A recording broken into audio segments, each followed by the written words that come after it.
வணக்கம். திருப்போரூர் முருகன் துணை. குரோதி வருடம் 2024க்கு உரிய பலன்கள் தெரிவிக்கின்றேன்.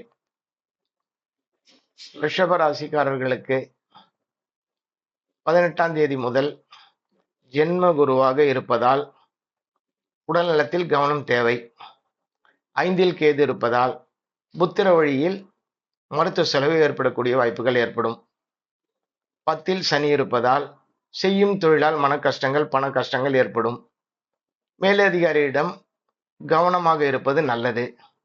11ல் ராகு இருப்பதால் எதிர்பாராத பணவரவுகள் ஏற்படும். மிக கவனத்துடன் இருந்தால் தொல்லைகள் வராது. 12 ராசி நேயர்களுக்கும் பொதுவான கருத்துக்களை கூற விரும்புகிறேன். யானை உருவ பொம்மை ஜென்ம குரு இருப்பவங்களும், அஷ்டம குரு இருக்கிறவங்களும், அர்த்தாஷ்டம குரு இருக்கிறவங்களும், 4ல குரு இருக்கிறவங்களும் கனக புஷ்பராகம் போட்டுக்குங்க. வசதி இருக்கிறவங்க தங்கத்துல போடுங்க. வசதி இல்லாதவங்க காப்பர்லயோ பஞ்சலோகத்திலயோ போட்டு வர நன்மை கிடைக்கும். கோயில்ல போயிட்டு சிறு மரங்களை வாங்கி தானம் பண்ணுங்க. வில்வம், வன்னி, சண்முக மரங்களை வாங்கி தானம் பண்ணுங்க. சனிக்கு எல் தீபம் ஏத்துங்க.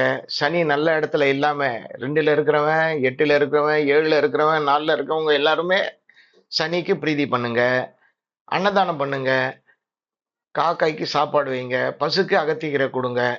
ராகுவால துன்பம் ஏற்படக்கூடியவங்க யாரா இருந்தாலும், 8ல ராகு, 4ல ராகு, 2ல ராகு இருக்கக்கூடியவங்க யாரா இருந்தாலும், ஞாயிற்றுக்கிழமை 4, 6 ராகு காலத்துல துர்கைக்கு 2 நெய் தீபம் ஏற்றி செவ்வரளி பூ போட்டு வணங்கிட்டு வர்றது மிக்க மேன்மையை தரக்கூடிய சூழ்நிலையை உருவாக்கும்.